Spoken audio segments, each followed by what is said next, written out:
Ei, Deu certo, deu certo. Olá! E aí, tudo bom? boa tarde, tudo bem? E Ah, aí, algumas dúvidas? deixa eu só fechar minha porta aqui, que os meninos já estão aqui querendo fazer bagunça. Com licença. Ai, vamos lá. Ai. Pensei em. Deixa eu me apresentar para quem ainda não me conhece. Isso, É. Bom, pessoal, para quem ainda não me conhece, meu nome é Filipa. Eu sou pós-graduada em comportamento animal e eu trabalho com terapia comportamental para cães, gatos e aves. O que é isso? Eu uso comportamento como forma de terapia. Eu ajudo você a estar resolvendo as situações ali do dia a dia, dificuldades. Por exemplo, o cachorro que está recorrendo à agressividade para resolver alguma situação, a ave que está bicando, está mordendo, que está atacando, o gato medroso, ansioso. Então, essas questões a gente consegue estar trabalhando através de terapia comportamental. E aí, o caso da menina Sophie é uma situação de terapia comportamental, porque nós estamos tendo uma questão de comportamento hormonal, né? Isso, a menina Sophie está desempenhando ali, está pedindo gala, está pedindo para a mãe dela, a tutora dela, para cruzar com ela, e isso não é normal nem esperado. Acontece, né? Acontece, mas não é legal, não é bom para o passarinho. E aí, hoje a gente vai estar conversando um pouquinho mais sobre isso, né? Dando continuidade ali na live acho que foi de sexta-feira, né? E vamos isso. então, quais são as dúvidas? Gente, essas crianças aí estão demais. Aqui tá os cabeças de ameixa, né? Que são um pouco menor que os ringneck, mas também aprendem a repetir palavrinhas. E eu acho até que a questão de sexualidade deles é é bem diferente dos ringneck, pelo que eu percebi. Eles não aceitam tanto carinho e não tem essa questão de querer tanto acasalar, parear com o tutor, né? Mas hoje a gente está aqui para falar de ring neck, né? E Eu vamos vou te falar lá. que o cabeça de ameixa eu vou ter que estudar, porque o comportamento dele eu estou um pouquinho por fora. Do ringneck, vamos lá. O ring neck, algumas questões que surgiram de pessoas que já têm ave, né? Vem, Oliver. Pronto.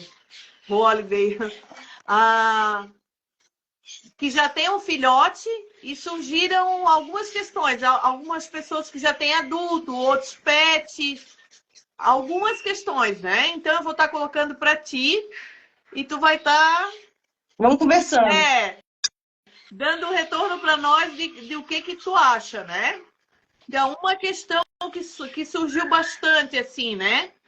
Se eu comprar outro, daí resolve então, porque o problema é do passarinho, da ave pet pedir gala para a pessoa, né? Que muitas pessoas acham que está dançando, que é carinhosa, mas a gente sabe que não é isso, né? A gente sabe que a ave acasalou com o tutor e vê o tutor como par, e isso não faz bem para a ave, né? Então, muitas pessoas acham assim, eu vou comprar outro. Então, se tem um macho, pensa, eu vou comprar uma fêmea. Se tem uma fêmea, pensa, eu vou comprar um macho, porque daí ela para com isso. E muitos criadores me mandaram perguntas assim, isso aí acontece comigo, então eu já posso pegar e colocar para reproduzir? Não, aí é precoce. Não pode. Igual, você pega qualquer animal, você vai ter ali a primeira fase da fêmea, do macho também, você nunca coloca esse animal para cruzar. Filhote, a fêmea, a cadela, você não vai botar ela para cruzar no primeiro cio. Você tem que ter uma maturação, não é porque o organismo está se preparando, não é? Quer dizer que ele está pronto. Então, não. Se está acontecendo ali já com o filhotinho, na verdade, tem que mudar o comportamento do tutor. Isso é manejo do tutor, que de alguma forma começou a reforçar. Com o neném, com o filhote, o que geralmente acontece? Tem um comportamento de excitação que ele é bem parecido com o comportamento da gala. É muito sutil a diferença. As asinhas, elas não estão abertinhas, elas estão mais coladas no corpinho. O animal não fica entregue, estático, né? Ele acaba se movimentando um pouquinho. Então, geralmente, com o filhote, começa num comportamento de excitação, de tipo, estou animado. Só que o tutor continua reforçando porque achou bonitinho, não entendeu direito aquilo, e aquele comportamento vai cair no hormonal. Ele vai evoluir no hormonal. Então tem que ter muito cuidado ali com a interação das aves. A outra questão que você falou era de comprar um outro, né, um outro animal. Para essa situação, não. Aliás, orientação de não é nem conselho, isso é uma orientação. Não comprem um outro animal para resolver um problema comportamental do animal que você já tem. Não faça, você tem um problema na mão, solucione o problema, procure ajuda. Não compre um outro animal para tentar resolver aquela situação. Não é justo com o animal que está chegando, não é responsabilidade dele, a responsabilidade é sua. Então, na prática, o que acontece? Aquele animal está pareado com você. Digamos que seja uma fêmea, a Sofia. A Sofia está pareada com você. Você traz um macho para a relação, a Sofia muito provavelmente vai agir com posse de recursos com você. Sai, macho. Isso aqui é meu. É minha, é tudo meu. Sai daqui. Então, você tem que, de qualquer forma, trabalhar o relacionamento com a ave que está tendo aquela problemática. Senão ela pode, além dela não aceitar a outra ave, ela pode ficar mais agressiva com a outra ave, porque agora ela vai te proteger daquele intruso. Então, nunca, gente, nunca comprem um segundo animal para resolver o problema do primeiro. É dor de cabeça a mais, não vale a pena. Procure ajuda especializada, porque ajuda tem. A gente está aqui para isso. A Filipa atende online, né? Inclusive, ela está me acompanhando online. E então, esclarecendo, não adianta eu comprar outra ave. Se eu tenho uma fêmea de ringneck e ela fica pedindo gala para mim, não adianta eu comprar um macho que não resolve. Isso. Se eu tenho um macho de ringneck e ele está fazendo aquela dancinha para mim, não adianta eu comprar uma fêmea que não resolve. Eu tenho que mudar a minha postura, é isso, como eu fiz com a Sofia, né? Exatamente. Aí você mudando a sua postura com a ave, você trabalhando esse relacionamento, deixando claro para a ave o que é o quê. Aí tudo bem, aí você pode introduzir um outro animal para que eles tenham ali, então, um possível pareamento, porque isso também vai depender se eles vão se gostar, se você vai fazer essa introdução de forma adequada também, porque não é só comprar ave e jogar dentro da gaiola, tá, pessoal? É como se você colocasse uma pessoa estranha dentro da sua casa do nada. Não façam isso, pelo amor de Deus. Daí, emendando nessa questão, muita gente acha que se comprar um casal de ringneck, filhotinho, pegar o filhotinho na papinha comigo, acha que não vai ter esse problema. Ah, eu vou comprar um casal porque daí não vai ter esse problema. E daí? Depende. É tudo manejo, gente. Infelizmente, é tudo manejo. Principalmente esses animais que estão vindo na papinha. Vocês são a referência para esses animais agora. Eles estavam com os pais, eles ficam com os pais até uma certa idade, né, se eu não me engano, ali até os 2 meses, 3 meses. E durante esse período que eles estão com os pais, eles estão aprendendo coisas. Então, quando o filhote vem para vocês e vem na papinha, vocês agora que são o ponto de referência, vocês é que são a mãe, o pai, a fonte de sobrevivência. Então, ele está observando você, ele está aprendendo, ele está criando um laço com você. Se esse manejo não for correto, o casal não vai parear entre si. Vai acontecer de ou os dois parearem com você, ou um deles parear com você e nem dar bola pro casalzinho. Já vimos isso acontecer demais, demais, demais. A fêmea pareia ali com a tutora e não quer nem saber do macho. Opa, estão brigando aqui. E outra questão que surgiu, que daí teve uma pessoa que teve uma ideia para resolver bem rápido isso. Ela disse que o que você acha, né? Ela perguntou para mim, de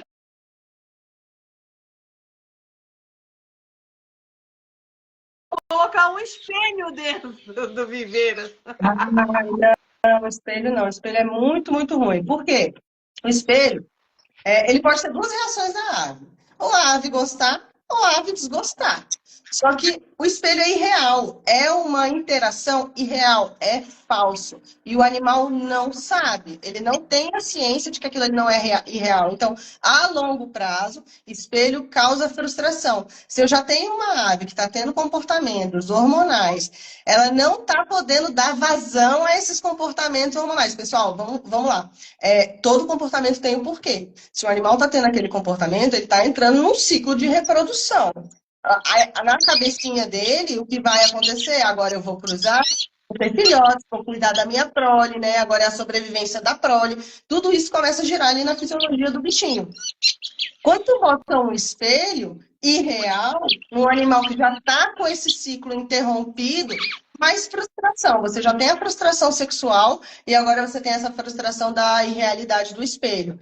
Então, não coloquem, porque na verdade vai piorar. Vocês não vão ver, provavelmente não vão ver pioras em comportamentos que vocês acham bonitinhos. Vocês vão ver pioras em comportamentos chatos. Vai gritar mais, vai ficar mais agressivo. Então, esse vai escalonar os comportamentos desagradáveis, porque o animal está cada vez mais frustrado. Daí outra pergunta que também falaram, né? Se dá certo.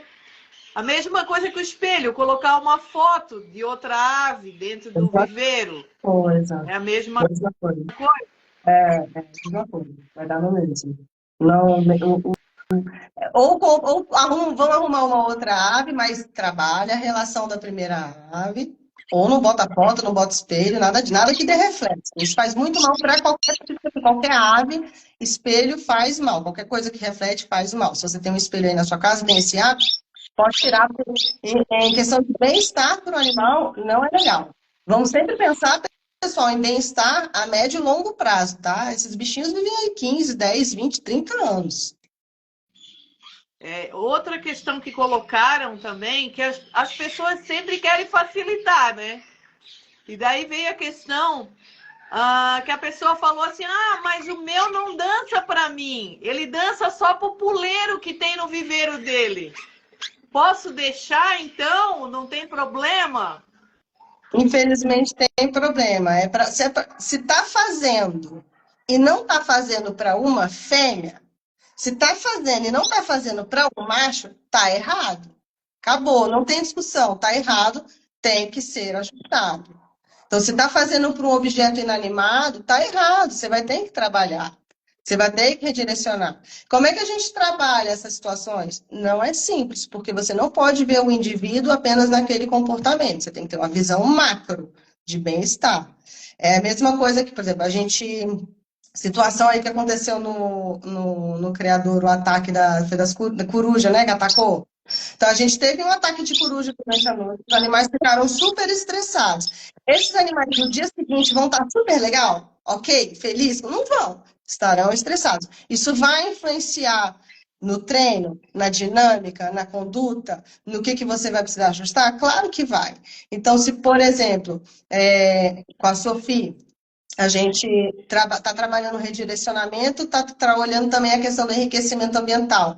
Nesse dia em particular que teve o ataque da coruja, no dia seguinte a gente vai ter que ter uma intervenção diferente com ela. Porque ela vai estar um animal mais estressado, então ela vai responder a você de forma diferente, porque ela está hoje um animal mais estressado. Então, uma dificuldade também que as pessoas têm de entender esse tipo de dinâmica, de treinamentos, é que ele não é linear. É uma montanha-russa de emoções, porque o animal todo dia está experienciando algo diferente e vocês também. E a gente tem que estar sempre adequando. E muitas pessoas me perguntaram qual era o treinamento que eu estava fazendo com você, com a Sophie, que queriam fazer a mesma coisa com uma fêmea, com um macho que tinham, né, em casa. Uhum. Só que foi o que eu falei. No caso meu e da Sophie, é um tipo de comportamento que eu tenho com ela, é a minha fala, é o meu jeito de agir com ela, né? Daí eu acho que tu poderia explicar melhor, porque as pessoas acham que é uma receita e daí é só seguir a mesma receita. E não é, né? Assim, na verdade, tem a receita de bolo, só que a receita de bolo precisa ser adequada ao caso. Porque qual é a receita de bolo? Isso não tem problema nenhum, eu posso explicar aqui. A gente precisa entender o gatilho do comportamento. Então, o que ocasiona, começa a despertar o comportamento? Qual é a primeira coisa que desperta aquele comportamento? Tem que prestar atenção. Não é qualquer coisa, pessoal. É algo. Às vezes é um conjunto, mas vocês têm que prestar atenção. No caso da Sophie, a gente analisou vídeos por 3 dias de comportamentos diversos da Silvana com a Sophie e consegui determinar que eram palavras específicas que gatilhavam ali, iniciavam o comportamento da Sophie de pedir a gala. Então, em cima disso, eu primeiro descobri, então, o gatilho. Então, descobri o que ocasiona o comportamento. Agora eu vou trabalhar para melhorar a situação na antecipação do comportamento. Não é depois que o comportamento já acontecer. A antecipação. Se eu quero que aquele comportamento pare de acontecer, eu tenho que trabalhar na antecipação dele. Então, antes da Sophie ter o comportamento de resposta à Silvana, de gala, de pedir gala, a gente introduziu um distraidor. Introduzimos uma atividade de enriquecimento ambiental, redirecionamos a Sophie para algo produtivo, enquanto a Silvana tem interação com ela. Então, o trabalho, o grosso é esse, a receita de bolo é essa. A gente tem que descobrir o gatilho para poder antecipá-lo e fazer o redirecionamento do comportamento. A dificuldade é o caso a caso. Em cada situação, o animal vai estar tendo um comportamento ali, igual na situação do poleiro. Descobrir qual é o gatilho ali do animal que está pedindo dancinha para o poleiro, vai requerer bastante observação em situações diferentes para entender qual é o gatilho. O que acontece? Às vezes pode ser o tutor que fala alguma coisa lá no quarto e, de repente, gatilha esse comportamento no poleiro. Porque a ave fez um link em algum momento dessa cadeia de eventos. Os animais, pessoal, eles aprendem através de padrões de comportamento. Eles vão ligando as situações. E o que é interessante para eles, obviamente, né? Então, ele vê uma situação que acontece, igual, por exemplo, Silvana chegou no criador e colocou comidinha. Todos os dias, Silvana aparece lá e coloca comidinha, aparece, coloca comidinha, aparece, coloca... Estamos tendo um padrão de comportamento. Qual é o interesse? Comida para a ave. Então, a ave já se liga. Opa, naquele momento, aquela pessoa vai entrar aqui e vai servir algo que é legal para mim. Ela aprende isso. Então, ela começa a entender e já fica, às vezes, até antecipando. Opa, a Silvana vai vir aqui. A Silvana vai me dar comidinha. Então, os animais, eles aprendem nessa cadeia de eventos por processos, né, entendendo padrões. E a gente, enquanto tutor, enquanto aqui terapeuta comportamental, quando tem um comportamento desagradável, tem que estar tentando fazer essa leitura do link que a ave criou para chegar naquele comportamento desagradável e a gente poder desmantelar isso aí e ensinar novos comportamentos na situação. A gente já teve situações de pedido de gala como só pedido de atenção, tô carente, olha só. E aí como é que você contorna isso? Porque se é carência, tem que estar suprindo uma necessidade ali que não está havendo. A ave, dependendo da espécie, ela é mais ou menos social. O ringneck, ele é até mais independente. Vocês estão até bem com o ringneck, viu, pessoal? Ringneck não é de parear com o mesmo parceiro para a vida toda. Isso é ótimo nesse tipo de situação. Então, a gente tem que estar analisando sempre a espécie para estar conduzindo essas situações. Eu tô rindo porque a Sophie e o Sky conseguiram abrir um pote de girassol e estão ali, ó. Tem mais alguma pergunta? Foram essas questões que surgiram para mim. Não sei se para ti surgiu algum questionamento também com relação a... pessoal tem alguma pergunta, ó. Deixa eu ver aqui. A Valquíria perguntou sobre o que é mudar de postura, né? Mudar de postura com a ave. Então, por exemplo, a gente vai... sempre a gente tem que olhar o caso, tá? O caso prático. Então, eu vou pegar o exemplo da Silvana aqui para poder estar conversando isso com vocês. No caso da Silvana, o que é mudar de postura? Qual era a postura que a Silvana tinha com a Sophie? Silvana chegava no criadouro, ia fazer carinho na Sophie e começava a falar fofinho com ela. Ei, peru, fofinha, Sophie, com uma voz específica, um tom específico, e começava a estimular a fazer carinho. Ela começou a demonstrar esses comportamentos de gala. A Silvana continuou ali um pouquinho falando e depois ela conversou comigo. Qual foi a mudança de postura? Agora, a Silvana não chega mais no viveiro e conversa com a Sofia. A primeira fase do nosso protocolo de treinamento foi tirar a fala da Silvana. A Silvana agora vai chegar no viveiro. Essa é a mudança de postura.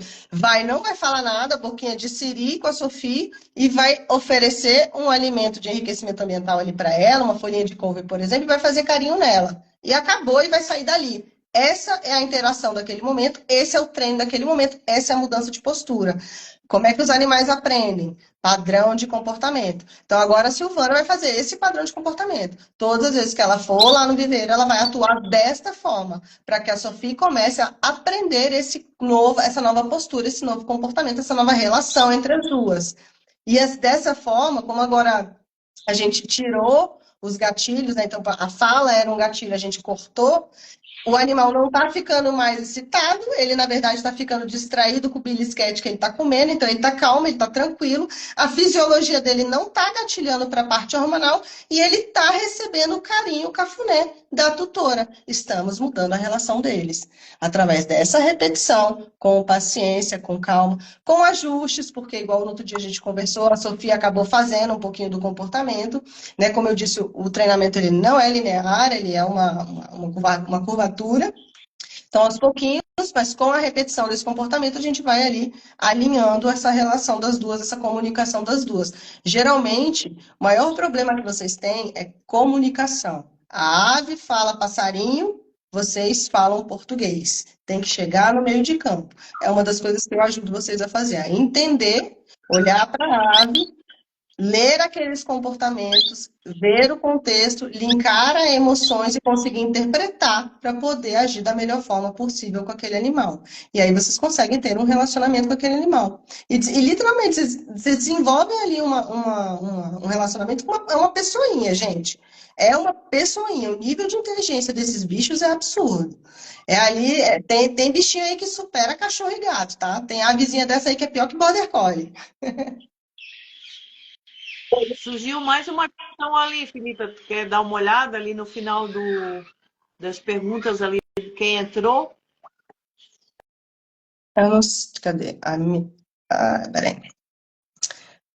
A minha ringneck está pedindo gala sempre, mas está com o macho e tem enriquecimento ambiental.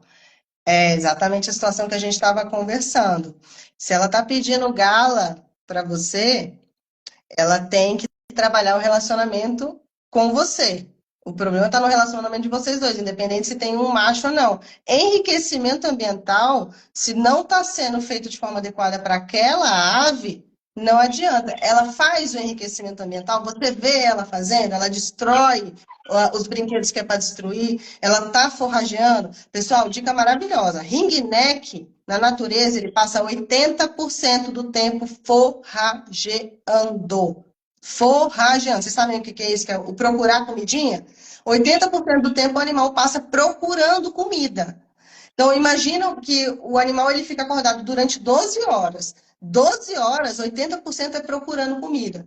É daí que você tem que partir para começar a fazer uma terapia com esse animal, se você quer usar o enriquecimento ambiental. Forrageamento, forrageamento, forrageamento, muito forrageamento. Seja muito criativa com esse forrageamento.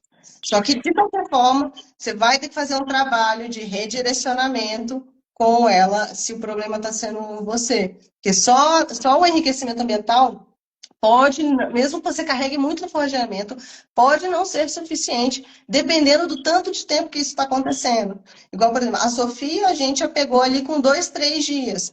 Tem animais que tem tá 2 anos pedindo gala para o tutor. A gala virou comportamento aprendido. Além de ser hormonal, é comportamento aprendido. Eu faço aquilo porque eu estou vendo que o meu tutor fica feliz, só que, infelizmente, toda vez que eu faço aquilo, a fisiologia do meu corpo entende que eu estou me preparando para a reprodução. Então, eu estou me desequilibrando hormonalmente toda vez que eu faço aquilo. Porque, gente, tem época para reprodução. É uma vez ao ano, não é sempre. Se o animal está todos os meses, todos os dias pedindo gala, esse bicho está completamente descontrolado hormonalmente. Completamente. É importante fazer o trabalho, tem que fazer redirecionamento. Me procurem. Se vocês estão tendo muita dificuldade, me procurem. Porque a médio e longo prazo, a gente pode ter comportamentos, inclusive, agressivos dessas aves com vocês. É que muitos tutores ignoram e continuam, né, com esse comportamento, né? Eu, quando eu percebi a Sofia ali, eu vi que eu não ia dar jeito. Por isso que eu te procurei, porque pelo que eu percebi ali, estava cada vez piorando. Cada vez que eu chegava, ela fazia aquele comportamento que a maioria das pessoas acham que é carinhosa. Ai, que Fechar o querida. olhinho, né? Bota a cabecinha assim, Na verdade, eu sei que não é, né? E faz mal para a ave, né? Por isso que eu procurei a tua ajuda. E quem quiser também, a Filipa atende online, né, Filipa? Isso. E Atendo online todo o Brasil. treinamento foi online, deu certo. No primeiro dia eu já tive resultado, fiquei super feliz, foi bem legal. E assim a gente vai marcar mais live agora para falar sobre o comportamento de ringneck. Dessa vez foi sobre a dança de acasalamento, tanto do macho quanto da fêmea. E foram algumas questões que algumas pessoas colocaram para a gente, né? Eu vou deixar o contato da Filipa nessa live salva ali. Aí quem ela entra em contato com ela tem a página dela ali. Já está com alguns clientes que compraram ringneck filhote na papinha mesmo, mas que tiveram que ter um acompanhamento, né? Que às vezes a gente espera muito da ave. Sim. E só com um profissional mesmo para a gente conseguir tudo o que quer, né? Porque é difícil. É porque assim, a gente tem muito amor para dar. Já começa por aí que a gente tem muito amor para dar. Só que a ave é diferente de gato e cachorro. A ave ela é presa, a gente é predador. Tem que começar daí, tem que começar a mudar a nossa visão a partir daí. Muitas dificuldades que os tutores têm quando pegam ali um animal da papinha e começam a transicionar para a adolescência é exatamente essa questão, porque quando a ave está bebezinha na papinha, ela é vulnerável, ela depende totalmente de você. Quando ela começa a ficar independente na alimentação, acabou, não preciso mais de você, então ela fica mais independente. Se o vínculo não foi trabalhado corretamente nessa fase da papinha, um abraço, esse animal não vai gostar de você se você não teve um manejo respeitoso naquela fase da papinha. O que eu mais escuto, o tutor, quando vem falar comigo, vem para consultoria, nossa, mas eu beijava, eu acarinhava, eu tinha na mão, eu fazia tudo quando ele estava na papinha, e agora ele me odeia, ele me morde. É por conta disso. Quando você teve a oportunidade de fazer um manejo adequado com a ave, você tratou ela como um bebezinho, não um bebezinho humano, um bebezinho de gato, um bebezinho de cachorro, e o bebezinho de ave precisa de um manejo diferente. Então, isso faz toda a diferença. Então, pessoal, o meu contato vai ficar aqui para vocês, tá? Qualquer coisa, vocês também podem deixar outras dúvidas, mandem DM, mandem no WhatsApp, e a gente pode ver, Silvana, de repente, a próxima live ser sobre agressão. Agressão é legal de conversar. Joia, agradecemos a todos aí que participaram e até a próxima. Tchau, tchau.